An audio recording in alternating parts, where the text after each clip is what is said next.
Unspoken Issues. All right, here we go. Ladies and gentlemen, welcome to the Unspoken Issues Podcast. Are the leaves turning a little brown out there? Maybe they're turning yellow. It's fall's here. Orange. And with orange is a good color. Red, there you go. You may be seeing these large yellow things on the road. They're called buses. School is back in session, and just in time for school to start, Frank Castle has returned to the Unspoken Issues Podcast. We're going to be talking The Punisher Back to School Special, number 1 from September of 1992. And man, am I excited about this. I got Dean over there. There's Darry down there. Dean, this was your suggestion. You can obviously put 2 and 2 together as to why we'd want to talk Frank Castle when you're on here, and also as to why we'd want to talk going back to school. But I'll let you tell the listeners some other stuff. Well, it's just funny because at the beginning of the year, I do love the Punisher. Everybody here loves the Punisher as well, Frank Castle. And it's just funny when we talk about the amount of exposure that Punisher got in the late 80s, early 90s. It's always about guest stars. It's always about guest starring spots. But I like to point out, I'm like, they gave him a bunch of shit too. And earlier this year, we did like the summer special. Now it's time to go back to school. Later, it'll be Christmas. They did this for like 3 years. He got these specials, large size, cover price $2.95 at first and $3.95 later. Just big, thick Punisher action that would not be acceptable now. If you would never be like, here's the Punisher Back to School special with this sawed-off double-barrel shotgun on the front. We wouldn't do that now, and that's sad for lots of reasons. The biggest reason is obviously all the people who have lost people and the people who have been lost in school shootings. That's the saddest part about it. Another thing is just you got to be careful with iconography now. You can't, think even like the New Warriors, they blow up a school like in Civil War or something. Yes, they did. Yeah, we wouldn't do that even now, and that wasn't even that long ago. So when it comes to iconography and events, things change. And so I don't think we'll see another Punisher Back to School special, at least in my lifetime. Maybe in 200 years, things will be different, and somehow this will be okay again. But at the time, I snatched this off the shelf. I bought this one. Oh, I did this one. Well, hey, you see what happens to kids who, so it's a good thing I bought it. You can't be a bad kid in the Punisher's world. At the time, I was very happy, really fun. I think that 3 of the stories are still really good, and 1 is just, wow, this is absolutely atrocious. And it was actually terrible at the time, but I wouldn't have picked up on it because I was such a right-wing demagogue myself. And one of these stories is just Chuck Dixon and his inner city fears. Is essentially like why Chuck Dixon never goes to the Bronx, because what he thinks it actually is. That one hasn't aged well for different reasons than just the back-to-school firearms connection. But, it's fun to revisit. Lots of great art, great cover, and I'm sure we'll get into more of it. I picked it to just keep that theme going. We like to talk about the Punisher, and here's an easy way to do so, theoretically, for the next couple of years. Right. Darry, look, it's 1992. Would you have been drawn, just looking at the cover, would you have been drawn to maybe, I got to check this thing out if you would have seen this on the shelf? No, I got to be honest with you. No, he hates Bill Sienkiewicz. Oh, that fucking rules. That's great. And he's like, I got bad taste. I got bad taste. I got bad taste. Give me a spider clone. Where's the spider clone? No, I'm just kidding. Yeah, he's not wrong. I probably saw this and skipped it. Between the weird Sienkiewicz on the marble notebook cover and just the back to school, I would have been like, what is this? This is a gimmick. I think I would have skipped this. But reading it now was wild. I got kids. They started school, and I was reading this thing, and I was like, man, Dean's right. You could not publish this today. This is an artifact from a time long gone. Chuck Dixon's a hoot, man. That guy wrote so many comic books, and he's still alive today. He still works in some adjacent aspect in the industry. He writes Nazi books now, right? You said it, not me, but I don't give a shit. I haven't read them, but yeah. Well, yeah, as for this issue, I don't think this is one that I grabbed. And this is not one that I accidentally read and thought I had. Bill Sienkiewicz too? I am okay with Bill Sienkiewicz. I would like. I do not like Bill Sienkiewicz's artwork, but I do not think it is bad. What limited understanding I have of how art works, and I could not draw a stick figure to look convincing. He is a very technically proficient artist. I am not in any way trying to say that he is bad. Just the style he has chosen to work in is not what I'm fond of. And I've never seen a piece of artwork by him, even on books I like Big Numbers, where I've been like, oh, I really like that. It's always a struggle to get through. But I don't think... Have you seen his Neil Adams clone days? Yeah, I mean, I know. I mean, it's great. If you like that look, he was good. He's always good. Yeah. Experimental. I think I'm in the minority because I know plenty of people who are like, no, that's what hooked me. You're in the 80s, you're a teenager, it doesn't look like anything else. It's avant-garde, it's great.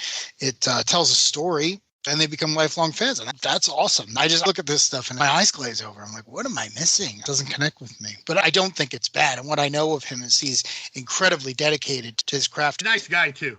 Yeah. I've never heard anything bad about him. I haven't met him myself. But again, it's one of these things where it's like, no, you're probably an amazing artist who's incredibly capable. I look at the images and my eyes glaze over. I'm like, yeah, I'm not buying that. I mean, y'all are metal fans, so I think in some ways, like, Bill Sienkiewicz is like what Metallica was in like the 80s, early 90s. Here was a guy who was like mainstream, but doing things that were a little different. If people got into him, that could be a bridge to other indie comics, to more avant-garde stuff. Kind of like Metallica was a bridge for a lot of people to really get into deeper metal at the time. I like it. Great comparison. Well, so we are going to talk about this first story titled The Sinner. And this was written by Chuck Dixon on the art, Mark Nelson, Willie Schubert on letters, and then Gregory Wright, friend of the show, on colors. Great dude. If I do not bring this up right now, I'm going to forget it. And we'll expand on this when we get to, I think, the next story. But as you get on into the inside cover of this book, there is this looks like what? You called it earlier, it's like a marble notebook. There it is. Yeah, marble notebook. Like those notebooks that people buy when they already had notebooks that look like it. Right. Like, we've got like 50 of these fuckers, I swear to God. So on the inside here, Frank has put his name, and we have the name, address, school, and class. So it's Frank Castle. Address is Your Town, USA. The school, my friends, is Hard Knocks, and the class is Punishment. So yeah, I love that little touch. It's funny. And plus, Darry says that his dad went to the school of Hard Knocks. Okay, wait a second. I got it. So my original joke was this school there's one scene, it's not in this story, it's the next story, where Punisher talks about his alma mater, and it is an all-boys Catholic school somewhere in either Bronx or Brooklyn. I don't think is real, but it almost certainly is similar or based on the one my father went to. It's very common in this area, but it's all I could think of because they're kind of even the same age at this point. So I was just thinking like, oh, I know that school. I thought it was funny. That's great. Here we go. Synopsis goes like this. Frank Castle, better known as the Punisher, walks through a dark, stormy night into the cemetery where his family rests. He rarely comes here, not because he doesn't care, but because he knows that if anyone makes the connection, it would put him at risk. He chooses the worst weather, the darkest days to visit, reflecting the storm that constantly rages inside him. The tombstones loom over him as he stares at the graves, trying to block out the rain and cold. The memories of his family flood his mind, not the happy days, not the warm moments, but that one fateful day where everything was ripped from him. He thinks of the park, the sunny sky, as children playing with a kite. The sound of laughter is abruptly drowned out by gunfire. Men with weapons, no mercy, his family's blood staining the grass. That was the day Frank Castle died and the Punisher was born. His world ended and his war began. He leaves flowers at their grave, his face grim and drenched in rain. He hates leaving them there, cold and alone in the ground. He promises them that one day he will join them, but not yet. There are still souls that he has to send to hell before he can rest. Every step he takes away from their resting peace brings him closer to his own end. But with a burning resolve, he knows that his fight is far from over. Until then, Frank Castle walks alone in the dark and the cold, carrying the weight of his past as fuel for his war. There you go, ladies and gentlemen. That right there is The Sinner. It's only a 4-pager. I mean, this thing is a real quick hit. Open this book up with. It's a great way to be like, hey, you ever read The Punisher before? You want to open on a real positive note, get everybody real jazzed, just really excited. Back to school. Yep. I mean, it's a great way to introduce somebody who has no idea what this character's about. Okay, who in the world's a Punisher? And, well, here you go. 4 pages. It really, I mean, that's almost what it feels like the whole purpose of that is for. I mean, what do you guys think here? Dean, I'll start with you. Remember when I said that Chuck Dixon sucked? Well, like I also said, he wrote a lot of great Punisher stories, great Batman stuff. He really got these characters, and obviously right here he gets this one. You're starting this off because the idea is that much like other books we've talked about, the holiday specials we've talked about, this is a big action-packed book that, like, you know, grandma or mom, somebody's buying this as kind of a present, you know? So there's an idea that you might get this, you know, for somebody who doesn't know the Punisher. Or this is a chance for somebody who's like, I guess I'll try them. There's this Sienkiewicz cover. Let me see what this is about. Well, let's show you exactly what it's about off the top. And it's honestly one of my favorite Punisher stories of all time. It's really, really great as far as it captures the human side of Frank Castle and also the dedicated, driven side.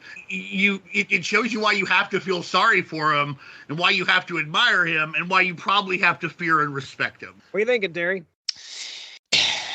It's a great introduction and very much a Chuck Dixon comic.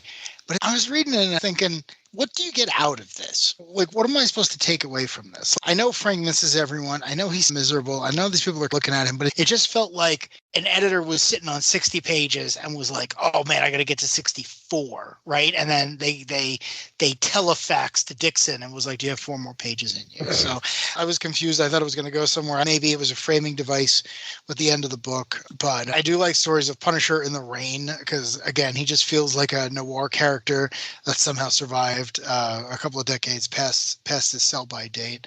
The art was good. I don't know if we mentioned who the artist was, but I thought the art was great. I liked the quick shot of all his rogues gallery with that nice Jigsaw in the middle. A bunch of other dead guys. Bunch of dead guys. Dead guys in Jigsaw. Yeah. Which I have a fan theory. I have never seen this said anywhere, but I think that every time he faces Jigsaw, it is a new person. I think there is just a trail of mafiosos that he has left just alive enough that they can stitch their face back up, claim to be the original Jigsaw, and come at him. So that's my fan theory. I have no proof to support that. I always hate the idea that Frank has this one guy with no superpowers who keeps getting away from him. And the show, they tried to make them best friends, so he hesitates when he has to kill him. But I always thought, no, that's easy enough to fake. You could see a bunch of Goombas showing up being like, I'm Jigsaw. No, I'm Jigsaw. No, you're 5 feet tall. You're not Jigsaw. Well, whatever. I messed my face up. So interesting. I do want to say that as far as criticism goes, I would chime in with you here, Darry, and say that this does feel like the back to school special. There's nothing. Did they mention about school in this story? I mean, there's nothing here that makes me go. No, this is doing your homework. Sure. Yeah, I'm ready. That was about the only thing I could say. I mean, it's still, I feel like it's a nice introduction to just so if you don't know who it is, here it is. But yeah, it really honestly is like, okay, here's the Punisher. He's sad. And this is why he is who he is. Well, I disagree. I think it's incredible. I really like the last line, especially where it's like, I got lots of people to send first. Oh, yeah. You know, I mean, you have to humanize Punisher very carefully, and it's all got to come full circle to where at the end, after you felt sorry for him, you're like, oh, yeah, he's just a killing machine now. And I think it does the job. Maybe it didn't belong here, but I like it. It's one of my favorite Punisher short stories of all time. I think that's a pick on Dean, but I think a lot of the lines, especially that one, when I read them the first time, I pictured like a meme of a heavy-set white guy in a long black trench coat with a katana being like, I studied the blade. I've got so many people to send to the afterlife before me. I get what Dean's saying, and it humanizes Frank, because you often forget when he's, using a rocket launcher to blow up 100 bad guys. It's like, no, he had a very real loss. He's a very real person under that, and he hurts. But at the same time, some of this, and this is kind of a Dixon trope too, it's like you could take these lines out of context. It's grim, dark, status update type stuff. You're right. That's why context is king. It's the same as any cool action movie. A lot of that stuff sounds stupid. This summer, I was watching an interview with Sabrina Carpenter, who had that big hit this summer, Espresso. And like one of the lyrics in it is like, it's that me espresso. And like, they're like, what does that even mean? She's like, I don't know. It sounds stupid when you just say it. Like when I'm singing it, there's a vibe. Like it makes sense. She's like, when I just say it's that me espresso, yeah, it sounds dumb. So I think that, everything can fall back through that to an extent. Man, but I did not study the I didn't make that You clear. did not. No. This is 92 as well. You got to think. I mean, when I was reading this in 92, this is cool as shit. All right. Well, let's get into Mott Haven as 10454. So written by Chuck Dixon, penciled by Walter McDaniel, inked by Greg Luzniak, lettered by Kenny Lopez, colored by Kevin Tinsley. In this gripping chapter of The Punisher, Frank Castle finds himself deep in the heart of the South Bronx, a neighborhood riddled with violence and despair. The story begins with a harrowing scene at a gas station where a group of young armed thugs corner a defenseless man, demanding money with no intent of mercy. The situation quickly spirals into something far more dangerous as the robbers grow increasingly erratic and bloodthirsty. Hidden in the shadows, the Punisher watches, biding his time until the moment is right to strike. When he does, it's with brutal efficiency, using his shotgun to dispatch the thugs without hesitation. But Frank knows these street-level punks are just a symptom of a larger issue. The streets are awash with cheap, deadly weapons, and it's his mission to stop their flow. As Frank digs deeper into the source of these suicide pistols being sold to teenagers, he infiltrates a troubled school under the guise of a substitute teacher. There, he encounters Tino, a rebellious student whose life is already on a dark path. Frank, with his military precision and no-nonsense demeanor, begins to impose his own brand of discipline, attempting to get into the minds of these kids to understand who is supplying the guns. Meanwhile, the story follows two young men, Angelo and Chester, whose lives are about to take a dangerous turn. After an encounter with local thugs, Angelo pulls a gun and shoots one of them, setting off a chain of events that sees their friendship strained under the weight of the violence and fear that comes with carrying a gun. The situation reaches a breaking point in the school cafeteria when Angelo, trying to prove his toughness, sparks a deadly brawl. As bullets fly and Chester is critically injured, Frank's mission becomes even more personal. Pushing through the gang members flooding the school, he uses everything from his combat skills to janitorial equipment to take them down. And in a final intense showdown, Castle confronts one of the key arms dealers behind the gun trade in the school. It's a teacher. Janitor, isn't it? Is he a janitor? I thought he was a teacher. I think it was like a phys ed teacher or something. You might be right. No, it's a janitor because Frank's the phys ed teacher. Like, you see the guy in the crowd a couple times. At one point, he walks in and he's got the thing and he tells Frank to leave. He's like, I'm about to clean up. So that's where he gets the... I got you. That was the janitor, unless I missed something. But it's someone who works at the school for sure. Right. The kids are getting this from at least somebody that's an authority figure there in some capacity. So, okay. Once again, the state supplies bad people with weaponry so that they can take themselves out and the state profits from it. A state employee engaged in utter malfeasance, causing a population to be decimated. Same story all the time. It's always the fucking same. Even Chuck Dixon gets it. I was going to say suicide pistols. It's right there in the name.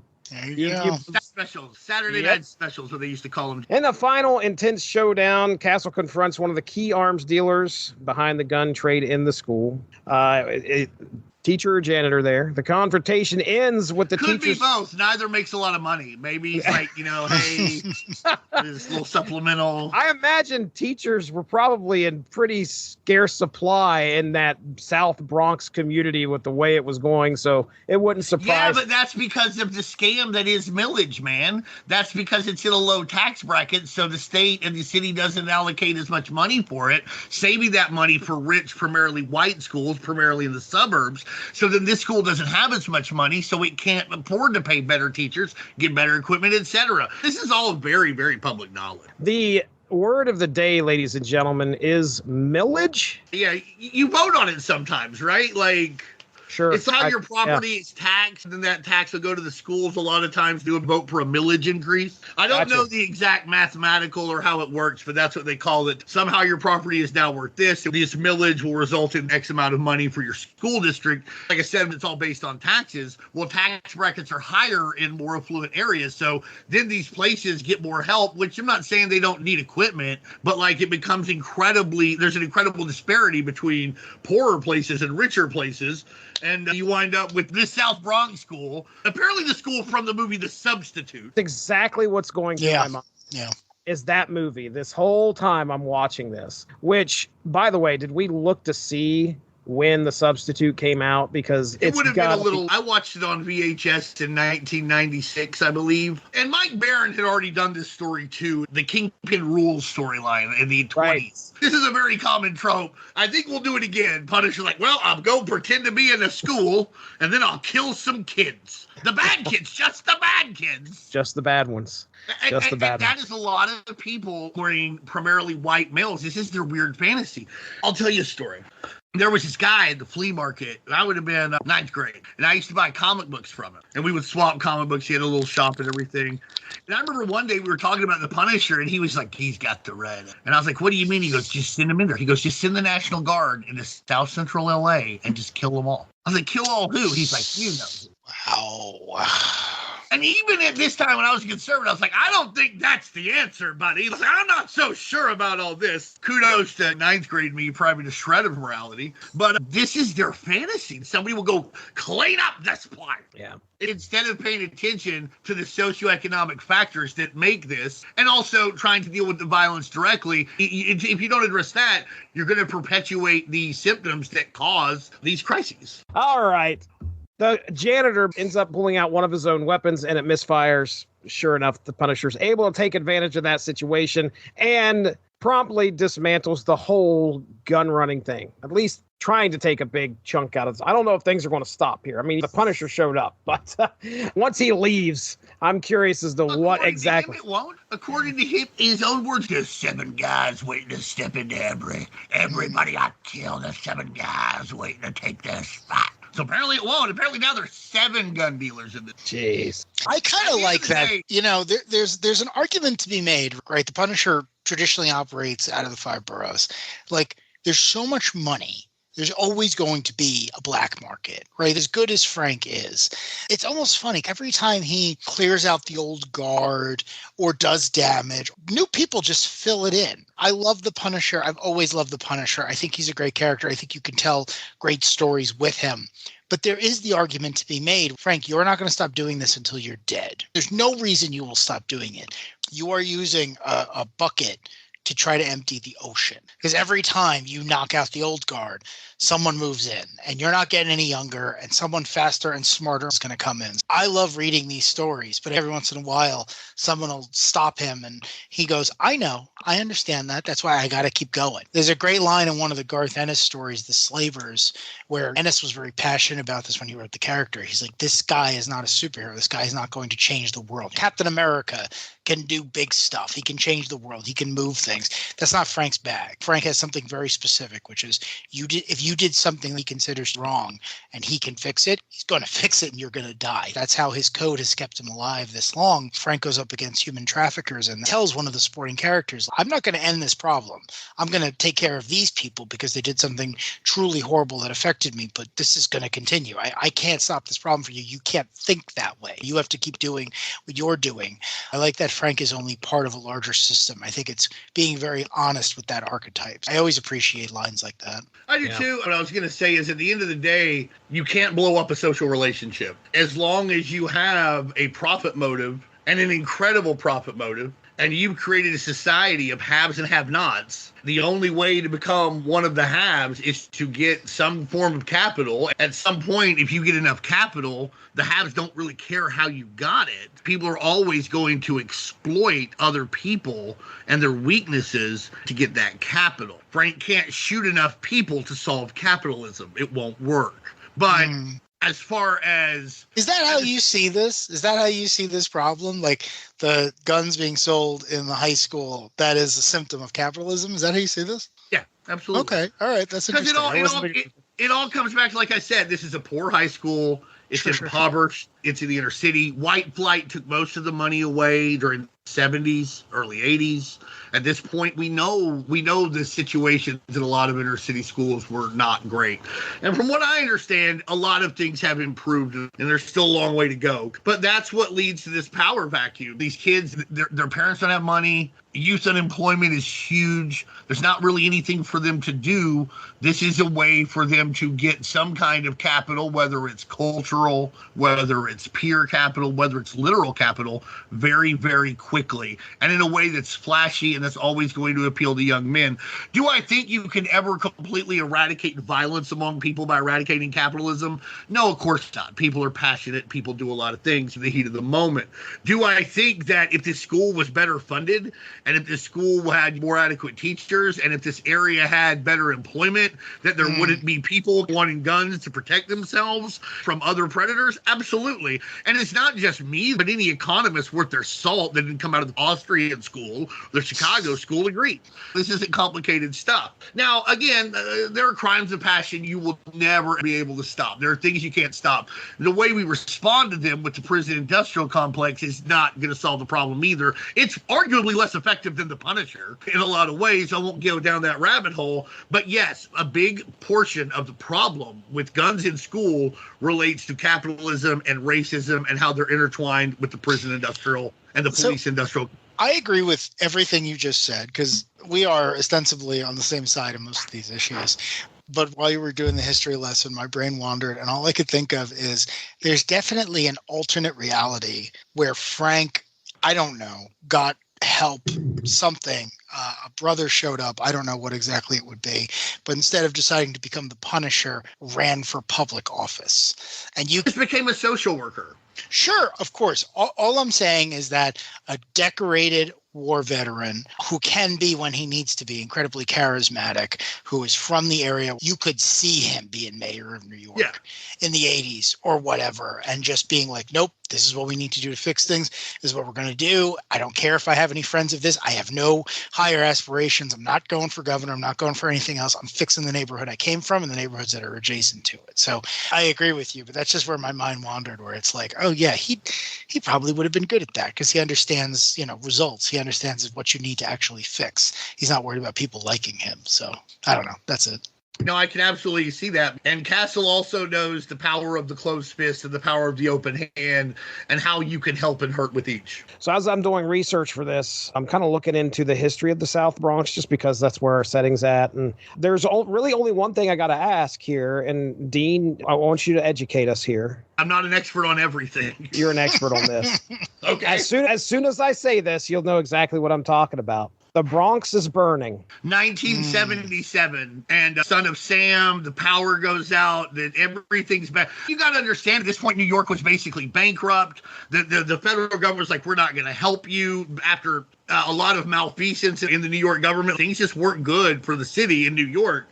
And what's really funny is on top of that, the Yankees were very good. And here come the Kansas City Royals. And they hated the Royals at that time. And the people in Kansas City hated New York. It's wild to think that you can read stuff from the police and they're concerned about this and this. And also the Royals are in town. So people are mad because the Royals are here. George Brett whipped the shit out of the Yankees. The Yankees won the series, but George Brett, man, he killed them. But yeah, it was a rough time for the Bronx. And again, a lot of it has to do with making sure that the entrenched elite always get sustenance and money, and the rest of everybody just doesn't. Hey, Judge Dredd is based on that era of New York City. I don't think and I don't even think that New York, which was dangerous and could be bad, is probably as bad as it seems when we hear about it in culture. Darry, what'd you think of Mott Haven 10454? So this is the one that you guys thought was very problematic. Is that fair to say?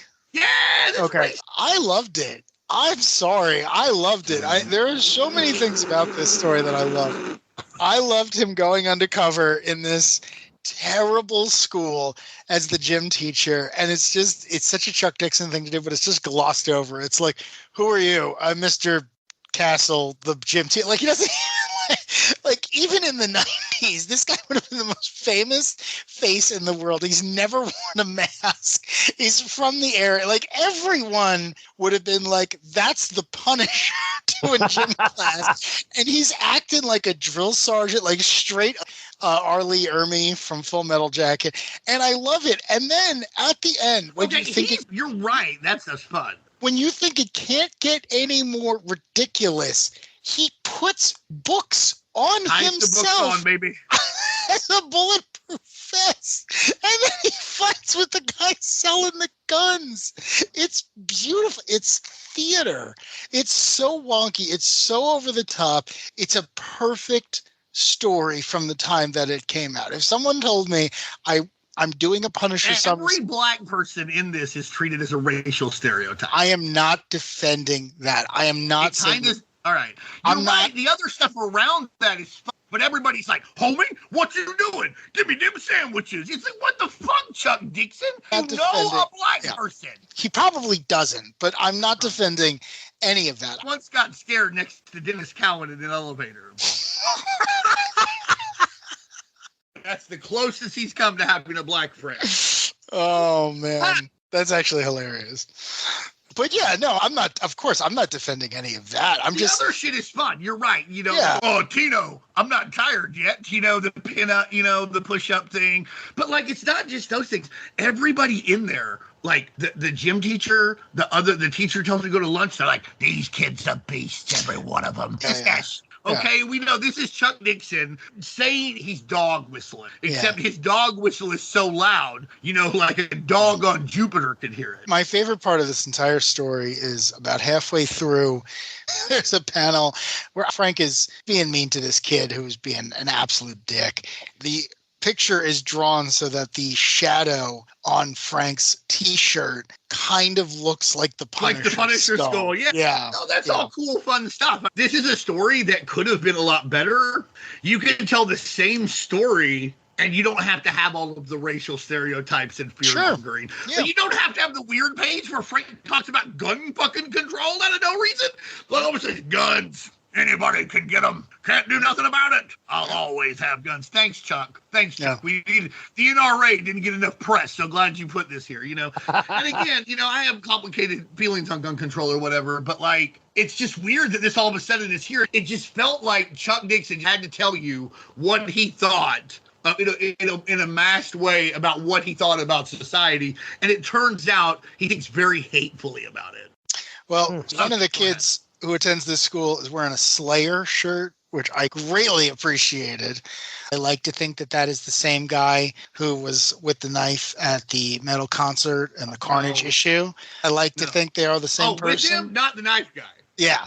Okay. They're okay. All right. He was one of the ones who was like, "What are you talking about?" Yeah. He was absolutely at that concert. Oh, without a doubt. Yeah, without a doubt. And then the other thing, I like that, again, Dixon understood the assignment, right? Like, this is the only one where he goes back to school, right? He just doesn't like, and the other one, he scares a bunch of kids straight, but it's, someone look Chuck Dixon in the eye and said, we're doing the Punisher back to school special. And instead of saying that's the dumbest thing I've ever heard, we can't sell a gun-toting vigilante directly to school-age children. He was like, nah, I'm going to do it. I'm going to do a story where the Punisher goes to school. And he delivered with all the improprieties, but he did deliver a Punisher comic that takes place in a school where Frank is attending it, or at least working there. So, other than that, how was the play, Mrs. Lincoln? You're 100% right. I'm just saying, in typical Chuck Dixon fashion, amidst all the nonsense, amidst all his eccentricities, amidst all the politics that he wants to put into every single panel, it's like, this is a Punisher comic. He knows how to tell a great street level action vigilante comic of the 90s. There's a reason we love Tim Drake's not nearly as good without Chuck Dixon. Does not grow and become the favorite he does. He really has his finger on the pulse of that stuff. And you can read, most of his stuff isn't like this saturated in a political point of view. What's funny is I'm sure Chuck Dixon would tell you, nothing political about it. These guys, every time they think their point of view is not political, anything that disagrees with their point of view is political. That's political. I'm sure he would tell you this wasn't political. And he'd be as full of shit as a constipated hippo. But, I'm sure if Marvel Legends made a figure where he had a book bulletproof vest, I would buy it. I want that for my desk. On the shelf. Yep. I feel like there's a metaphor there. I don't know what it is, but I feel like it's important. They're coming out with a 2-pack. Bushwhacker's going to be in it, so I'm excited for that. Right? Bushwhacker. Right. Nice. Yeah. Very nice. All right, Dean, did you have anything else you wanted to add? I don't think so. Like Darry said, the trappings, there's a lot of fun things that happen in it, around it, but it's just utterly saturated in Chuck Dixon's socioeconomic right-wing viewpoint. It's hard for me to look at and think about where I was when this came out and who I am now. It's probably more unsettling to me for that reason than might be to somebody else. My journey's come a long way from this. All right, let's move on then. We'll hit our next story, which is called Child's Play, 10-page story, written by Tom Brevoort. Punisher versus Chucky. Get ready. Tom Brevoort writing, penciled by J. Alex Morrissey. Tom Brevoort. Inks by Jeff Albrecht, lettered by Richard Starkings, colored by Kevin Tinsley. The story begins with a young boy named Alfred, obsessed with the Punisher. As news broadcasts recount the latest gang violence quashed by the vigilante, Alfred daydreams about what it would be like to be the Punisher himself. He imitates the Punisher, complete with a skull t-shirt, while playing with his friends Barney and Yaz in mock gunfights. Their playtime escalates. Yaz is a hoot, man. I love that dude. Their playtime escalates with them pretending to be vigilantes, taking down bad guys, and even mocking the idea of bulletproof vests and dramatic deaths. Meanwhile, Alfred's mother warns him to be careful and not to open the door for strangers while she's out running errands. Left to his own devices, Alfred can't resist the doorbell when his friends arrive to continue to pretend they're war games. Together, they play out dramatic showdowns complete with toy guns and staged ambushes in the yard, pretending to be embroiled in a gang war, just like the Punisher would be. Alfred fully embraces his role as the Punisher, relishing the imaginary action and victory. However, as the boys play, they get scolded by a police officer for their antics, though the reprimand doesn't deter them for long. As they walk off planning their next mission, Alfred's mind begins to blur the line between play and reality. Alone in the alley, Alfred fantasizes about the freedom of being the Punisher. No chores, no school, just endless action and vigilante justice. But suddenly, Alfred hears... The things you're focused on when you're a kid, man. You're like, oh, man. I know, dude. I wouldn't have to do any chores if I was the Punisher. I guess that's one way to look at it. Right. But suddenly, Alfred... Flash, he still does chores. Like, you read the Punisher Armory, all he does in his downtime is clean guns. Got a lot of them to clean. I'm just saying he still has chores this kid didn't know. And a dirty gun will kill you, man. You got to keep your shit good. That's right. But suddenly, Alfred hears real gunfire and sees the real Punisher in action, taking down criminals with ruthless precision. The awe in Alfred's eyes as he watches his hero in action reflects his idolization. The Punisher, calculating and cold, takes on a group of criminals trading bullets in an intense firefight. Despite the gunfire, the Punisher remains calm and strategic, waiting for the perfect moment to strike back. Alfred continues to watch, mesmerized as the Punisher eliminates his enemies with ease, embodying the very persona Alfred has idolized in his games. The reality, however, is far more brutal than Alfred's imagined version. A grenade is thrown, and in a split second, the Punisher yells for Alfred to get down before it detonates. The blast knocks the boy off his feet. The Punisher ensures he's all right before vanishing into the shadows. Left behind, Alfred realizes that being the Punisher in reality is not the same as his playful fantasies. As the boy sits in the alley reflecting on what he's seen, the sirens wail and the police take over the scene. In the aftermath, Alfred returns home, shaken but trying to process the events. As his mother checks on him, bringing him a newspaper, Alfred stares at his wall covered in clippings and images of the Punisher's exploits. After witnessing the real-life brutality of the vigilante, Darry has begun to think twice and dreams of being Spider-Man. This story's been Darry all along. You're not wrong. Let me just say, he's like, man, I can't want to be the Punisher anymore. It's too hard, too much trouble. I'll try and be Spider-Man. Kid, you don't even fucking know. Right, dude. Right. Not that it's any picnic to be the Punisher, but like, I don't know. There ain't a bunch of Punisher clones running around. Yeah, so not yet, no. This is a nice little story to encapsulate what Dean was saying earlier about, to be a kid. And you have all these grand, just thoughts of what it would be to do, just be a grown up first off, but also to be a hero. And granted, I'm sure the adult public in this universe looks at the Punisher much differently. That makes sense because as a kid myself, reading the Punisher, Dean and I have shared stories about how we brought the Punisher into our real lives in some way. Like, Dean, you talked about going to school. I think at one point you were telling people to call you the Punisher, if I remember correctly. The Punisher Compton or something. One Dean, of the my Punisher favorite things to talk about because it's not cringe at fucking all. Yeah, when I was in 6th grade, I started signing all of my stuff the Punisher. And it did not make any pretty girl want to hold my hand or give me a smooch. Not one of them. Mm-hmm. I was in a class exploratory, which is like a crafts or whatever class. This one was a video class. And so they put your name outside. You're going to be in this class. And this teacher's like, Punisher Jones. So, yes, and that was really good for me. So, yeah. Well, I told you I did the same thing. I think for 8th grade, I for a test. They're like, write about a hero. And I wrote about the Punisher. Now that I think about it to this day, I'm like, how the hell did I justify that? Like, how would I tell somebody and try to explain to them how much I idolize the Punisher? And it's when you at a certain point, when, you know, as you get older, you realize there is a moment where it hits you. It certainly wouldn't be great to be this guy. Right.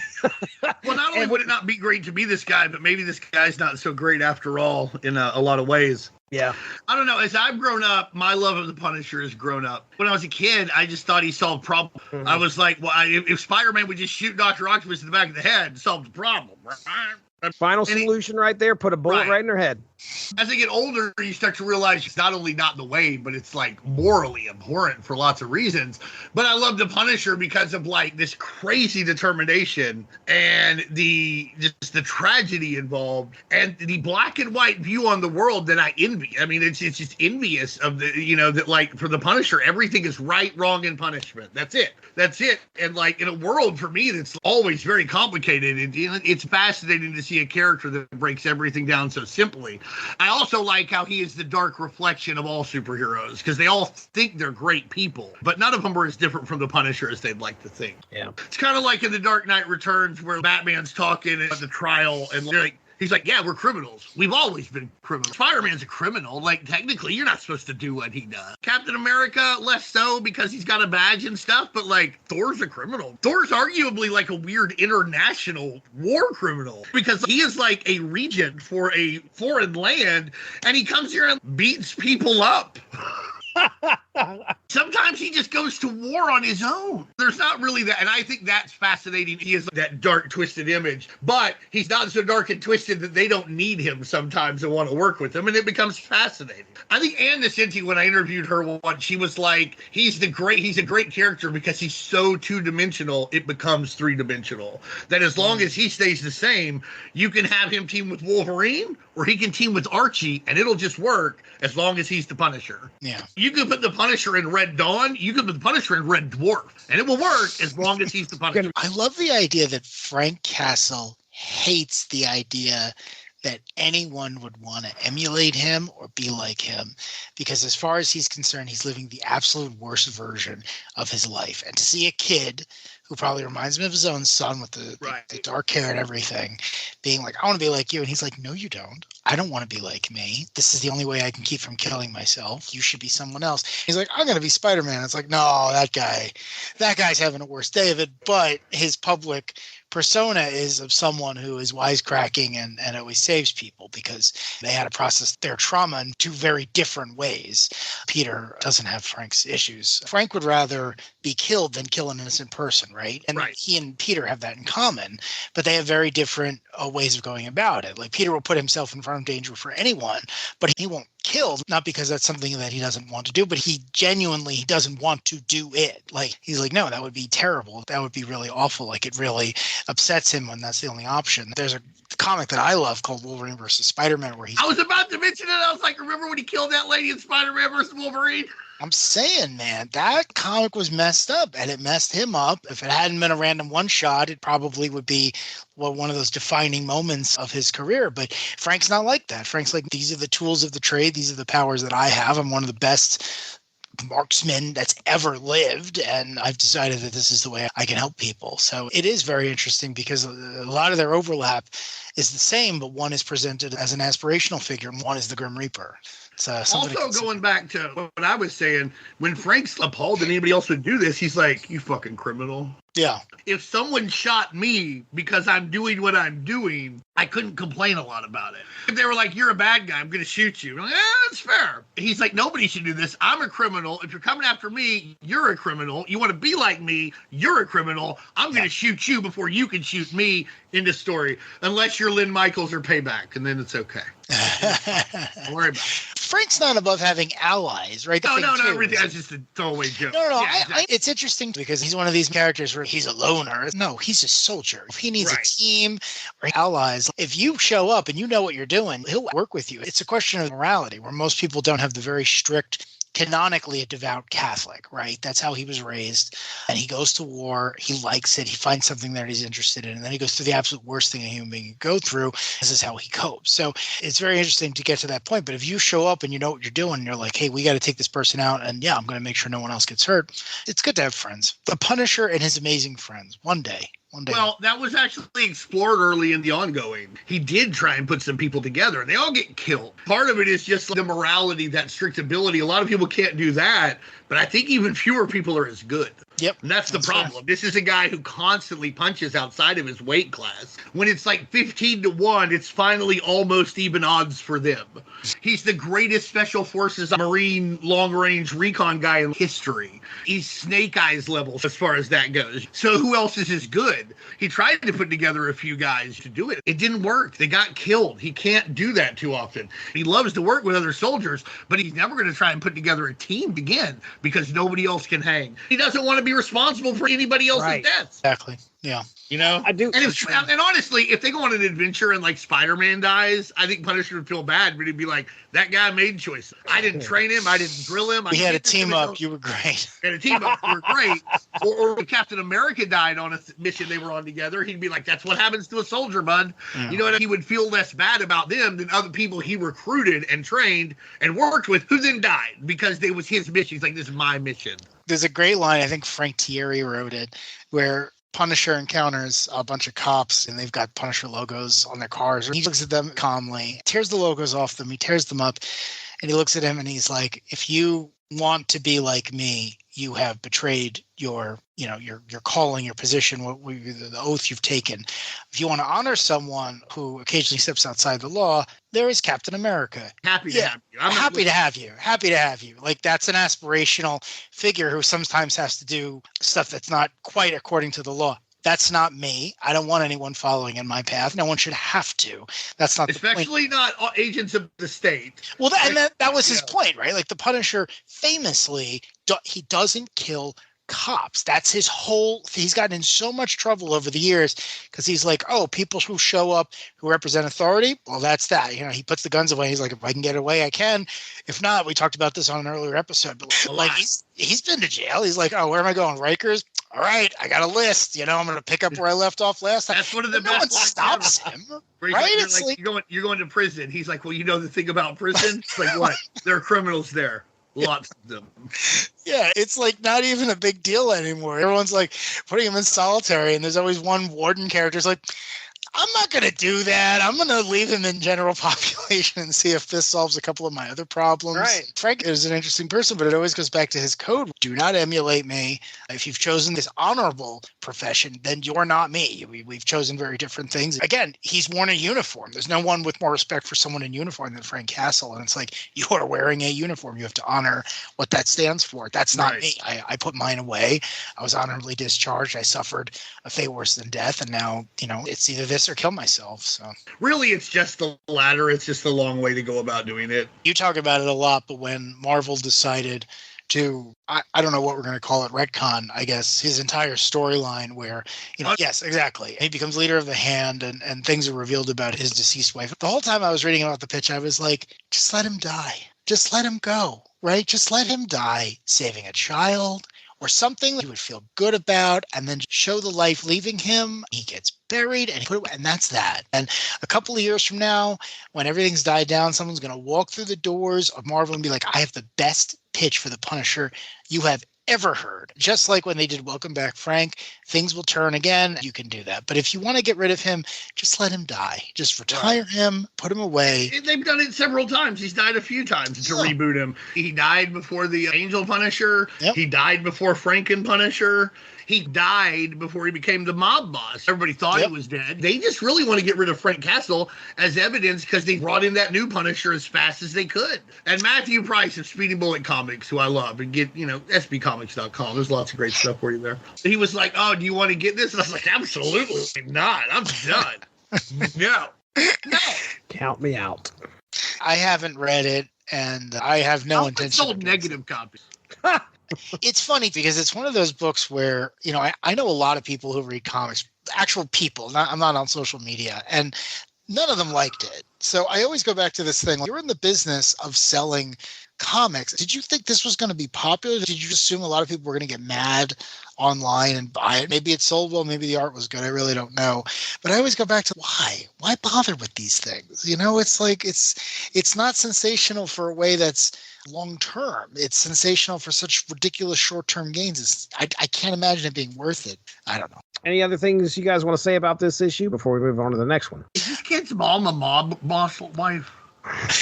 She seems like she's dressed like one, right? I found it was interesting. Like, is she a mafia princess? Is there an extra layer of irony here? I don't think she is dressed like the Real Housewife of New Jersey. I love how this story takes the dialogue from when he's playing as the Punisher and then applies it to the actual battle, right? Which is really cool. And it's that point where, you know, the fantasy becomes a reality and the kid's like, oh, I'm fucking out of here, man. I just about died. So good stuff. I also appreciate the patience. Like, they knock over a dude and like the dude's like, you playing Urban Vigilante again? He's like, yeah, sorry, so-and-so. And he's like, it's okay, it happens. The cop's a jerk. Imagine that, a cop's a jerk. The bad guy's like, it happens. Life in the big city, right? And then it happens to the kid for real, though. He winds up the bystanders. Just a neat take on the Punisher that you're not going to see again. I mean, it's a really good point. It's subtly made, but it's like, hey, maybe this guy ain't the role model. A complete 180 from Chuck Dixon. He's like, the Punisher just solved the Bronx.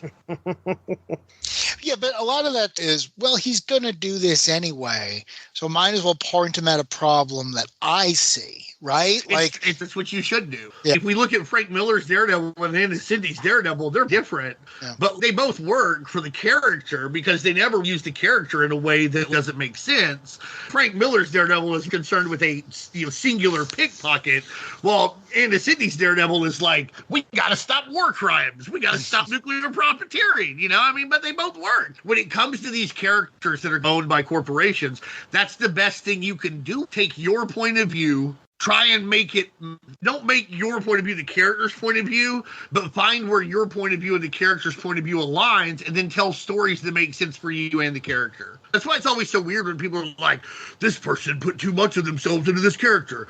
Listen, as long as you're not that guy who made himself Havoc, was that Chuck Austin? He wrote Polaris out and wrote his wife into the book as some nurse. Wow. I remember. That's his wife, Annie? Yeah, I read this, somewhere that like. Oh my God! 20 years, I've never known that. That was based on his wife. So that as long as you don't do that, and just insert yourself into the story, to where you're not like the fucking weirdo ass Marv Wolfman who made himself Wonder Girl's professor so he could phone Wonder Girl. Like, as long as you're doing weird shit like that, your point of view and the characters surely align at some point. If I got to write the Punisher, guess who's killed a lot of KKK guys? Mm-hmm. But why would the Punisher not? I'm not having him do anything he wouldn't do. He's killing terrorists. Oh, sounds good. That's crazy. I can't get over that. Nurse Annie, one of the most hated X-Men characters of all time. I had no idea she was based on his wife. That's what I've read. If it's not true, of course, But I've read that in a couple blogs around the time it was happening. I don't think about it too often.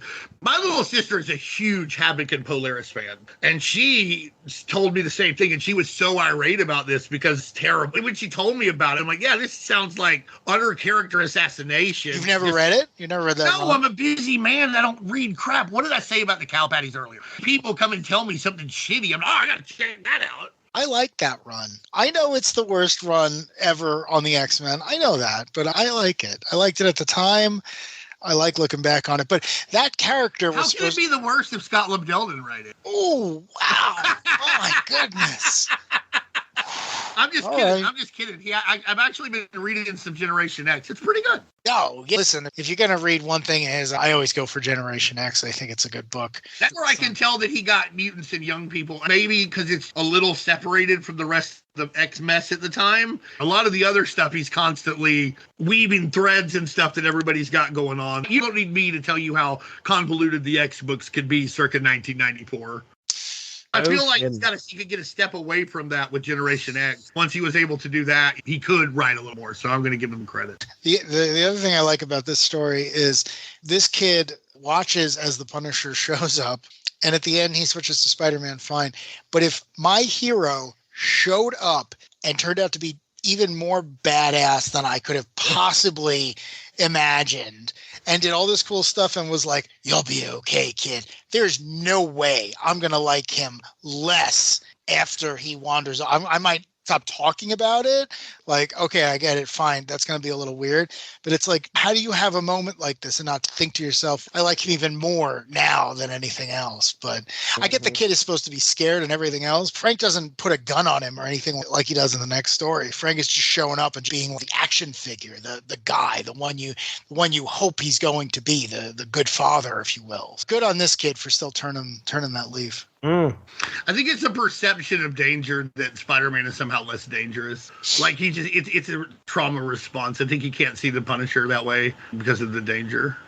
Which is wild too, right? Because, I guess it's different because we're the readers, but like Spider-Man gets the crap beaten out all the time. Like he loses far more than he wins. His villains are all hyper powerful. His biggest thing is he avoids the fight when he can, but he gets the crap beaten out of him so often that it's like, you don't want to be him. He saves people. He's funny. He's got a cool costume, but it's like he goes home and he cries himself to sleep every night. Right. Oh, yeah. If the kid knew, he'd pick somebody else, Yeah. He'd be like, I'm Tony Stark. He's rich as hell. Yeah, exactly. They're all like that, right? They're all like, I want to be a superhero. It's like, well, no, you don't. Every single one's got addictions and problems. Even the God of Thunder is like, you're all going to be dead soon. And then I'm going to go back to Asgard and mourn you before I forget about you. That's what separates the Marvel characters from everyone else. Pretty dope to be Hercules, though. You run around, you drink, you fuck people. Later on, you lead a chariot through space. It could be worse. Some bad stuff happens, but for the most part, he just seems to have a big old time. He always seems like he's enjoying himself. Some writers are like, he's an alcoholic, and then other writers are like, no, enough booze does not exist for him to be considered an alcoholic. He's the Lion of Olympus. He drinks a lot. But yeah, I agree with that. I think he kind of shows up and he's like, what are we fighting? The Skrulls? Absolutely, let us do it. And then he gets bored and he like wanders off and dates She-Hulk for a couple of years. Then he wanders back and he's like, yes, I fight along such glorious heroes again. Yeah. All right, let's move on to our final story. This is titled Back to School. This was Finish rough. things out. Barry Dutter writing, art by John Ridgway, lettered by Philip Hugh Felix, and colored by Ed Lazzolari. In this tense story, Tommy and Bruce, two young boys on the verge of skipping school, find themselves lured into a world of crime. They sneak out of Jackson Middle School and head to meet a man named Mr.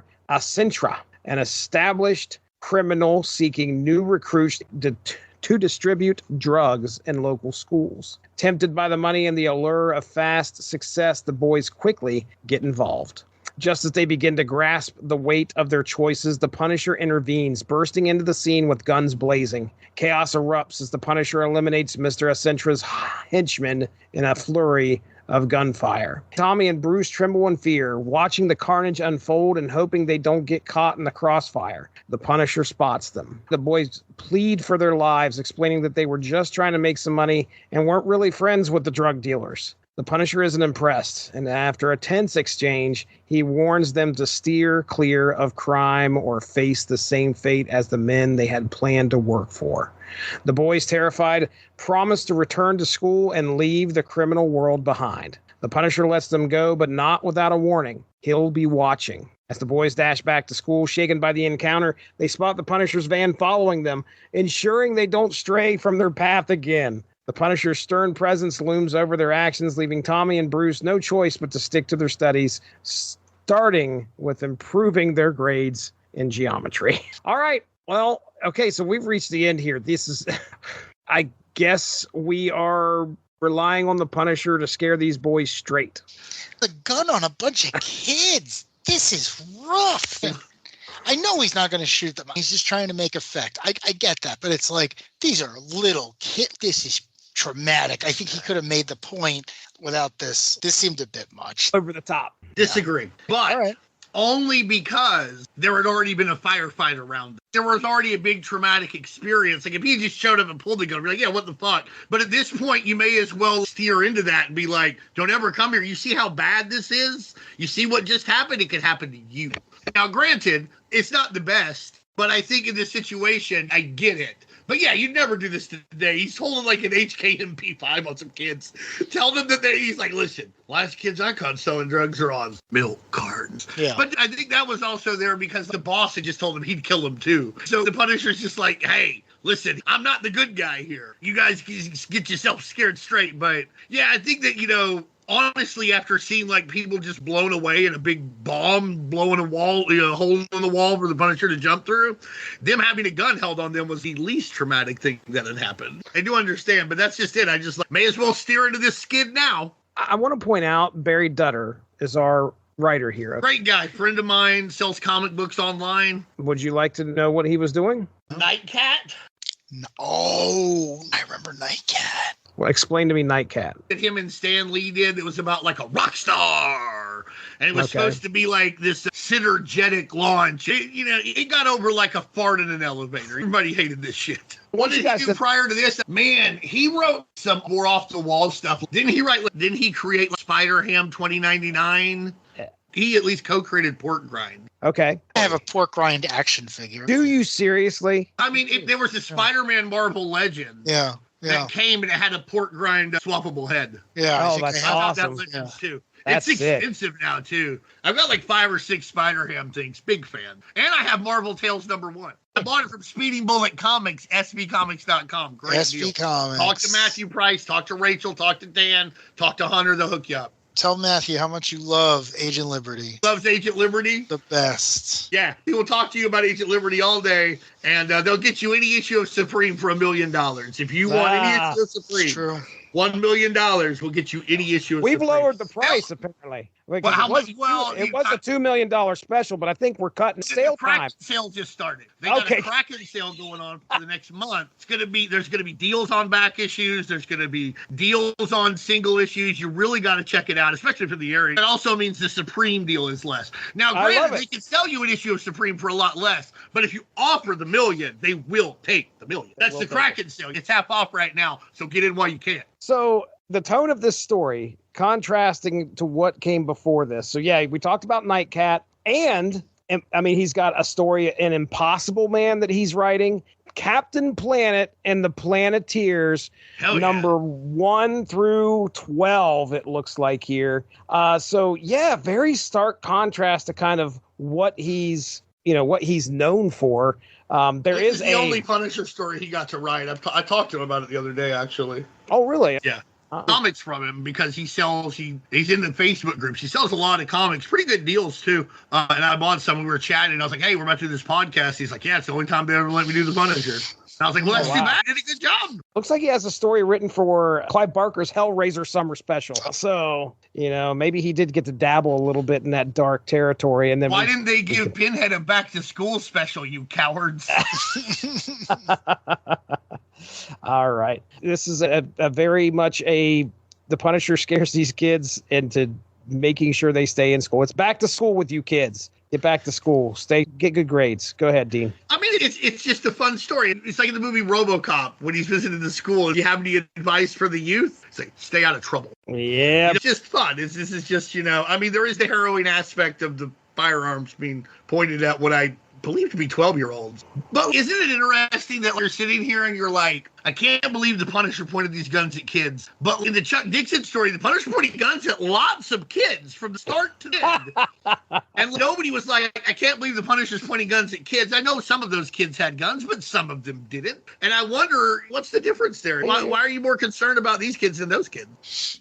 I guess I was thinking in this case, it's not that he aims the gun at the kids because they're under the bed. It's that he keeps the gun on them when they are unarmed children who couldn't possibly pose a threat. And it's clear that he's just trying to make sure that this is it. This is the defining moment. Anytime they ever consider from here on in doing anything other than the right thing, they are going to remember this moment. They're just going to not do it. And I mean, I'm not a psychologist or a professional in any way, but that doesn't seem like the best way to go about this. That just seems like as a rule, no. But at the end of another traumatic situation, it's all wrapped up into one thing. You know what I mean? You're not going to put the gun down and all of a sudden be kind to them. They're not going to buy that. That's not going to work. Could arguably be worse. Just steer into this and get this over with and get the kids back to school. One of them is now a doctor, and one of them is now an IT engineer. They're doing great. All right, nice. You know, and they had this story that they could tell for the rest of their school year. No, they never told anyone. They didn't. Oh. No, because every time they started to, Frank pulled up in the van. Any other thoughts on this last story before we get on out of here? No, I like it. I think it's fun. If you're going to have a back-to-school special for the Punisher, I guess this is along the lines of what you're going to do. Punisher with kids and guns. But I liked it. I thought it was a way to capture the humanity of the Punisher. I know it's not great, but he's not lying. He shot other children who have been trying to shoot him. So he's like, you're going to get back to school. You're going to do well. I'm going to make sure of it. So there is a certain level of humanity to it as well. As a whole. Granted, there's probably better ways to go about it. But, as a whole, it just reminds you that even if he's not doing it well, the Punisher is a human and was once a father. What are your thoughts on the book as a whole, Dean? Not worth the cover price at the time. I remember buying it. The cover's great. Like, if they made a shirt of the cover, if they made a poster of the cover, I would get it. It's really, really fantastic. Really cool looking double barrel sawed-off shotgun. Mwah, chef kiss. It's fine. The summer special was a lot more fun. I think the first story is great. It should be put in to lead off like a trade paperback or something. It's a great thing you can plug in anywhere. DC's doing those compact comics now. If they decided to do a Punisher compact, put these four right in the front. This is the ground level. This is where we start from. Let's see where we go. I think the second story is just racist. The other two are fun, but in this day and age, you don't really want to mix school and guns and kids too much. But they were fun and they are interesting, and I feel like showed us that human / father side of the Punisher. I probably wouldn't recommend this to anybody except hardcore Punisher fans. There's not much here for you unless you're just trying to get every Punisher appearance or you're into racist Punisher stories. An interesting collection if you were just like, all right, I want to only get Punisher stories where he could be considered to be racist. That's it. We're going to start and end with the time he turned black, right? That's where that conversation starts. Honestly, when you read it, it's terrible, but it could be like 50 times worse. Somehow it's as good as it can be. It's like polished chicken shit. You're not going to decorate a place with it, but I guess that's as good as it's ever going to look. All right, so we got Dean's thoughts overall on the book. Darry, did you have any other thoughts as far as the book as a whole? This thing was wild. I loved it because I didn't know it existed, and it delivered. It's the Punisher. Dean said this before, but the key to his success is how consistent he can be regardless of the situation you place him in. He's fought Spider-Man, he's fought the Archies, he's fought Batman, and now he's going back to school, and it just works. If you can make the story match up with what he's going to have to do in it, it can sell you anything. But this is such a wonderful product of its times because there's so many reasons you couldn't do this today. That cover is terrifying. It's one of these things where it's like, oh, God, we ever did this. They do it 2 more times. There are 3 issues. At the time, I don't think anyone was like, oh, are we going to get away with this? No, they were all probably like, well, this is a little silly, but let's see what happens. Thought anything more than let's make some money off Punisher, and that was it. And, hey, they've done a bunch of back-to-school specials for a bunch of different reasons. Well, Punisher's as good as any. Yeah.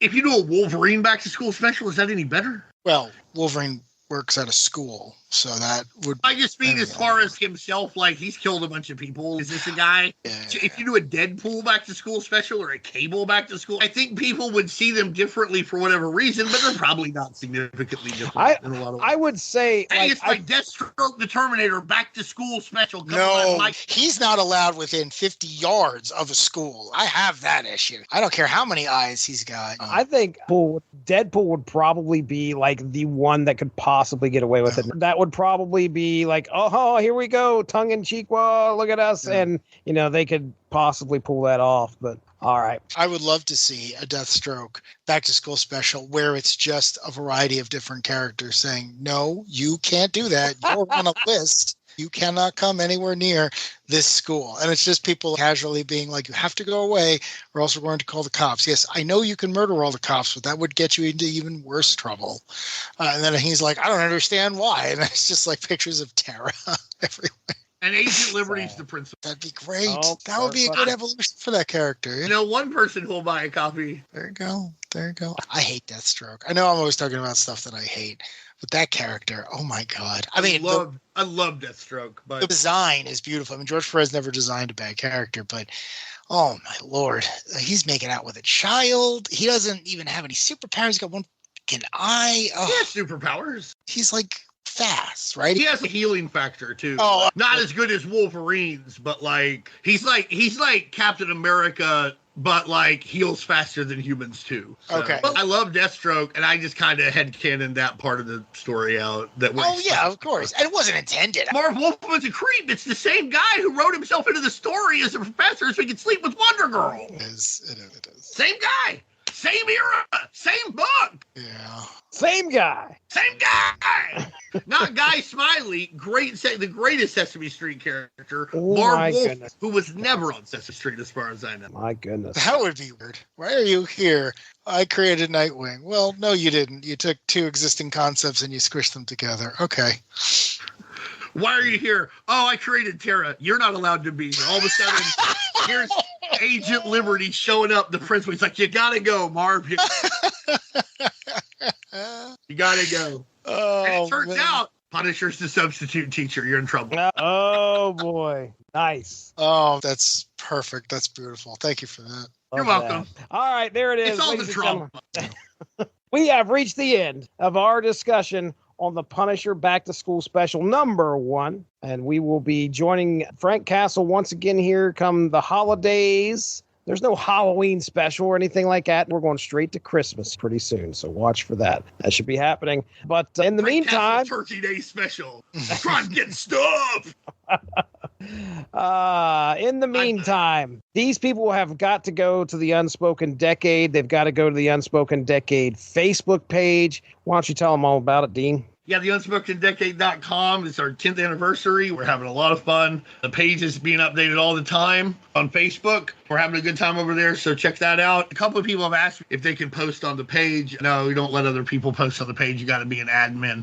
But if you have some cool ephemera, send it to us. We have access to a lot of comic books. If you have a request, every now and then somebody sends a message, like somebody, I guess 2 months ago, was like, hey, I'd like to see some Ash. We tried to get some Ash in there for him, Quesada Palmiotti, which I've never read, by the way. I've only ever skimmed through. It looks good, but I don't know. I just never read it. But if you have a request, let us know.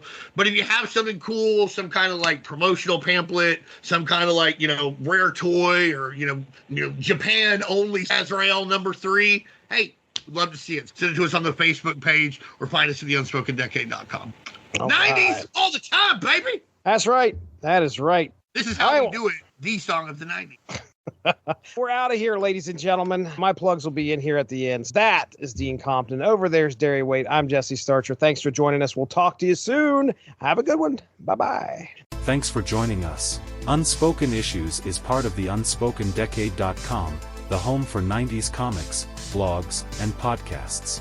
Unspoken Issues also has a Facebook group you can join if you are interested. Just search the Unspoken Issues podcast and request to join. All of this would not be possible without W2Mnet.com, so make sure to seek them out for more podcasts. If you enjoyed what you heard today, please feel free to share, and we look forward to entertaining you again soon.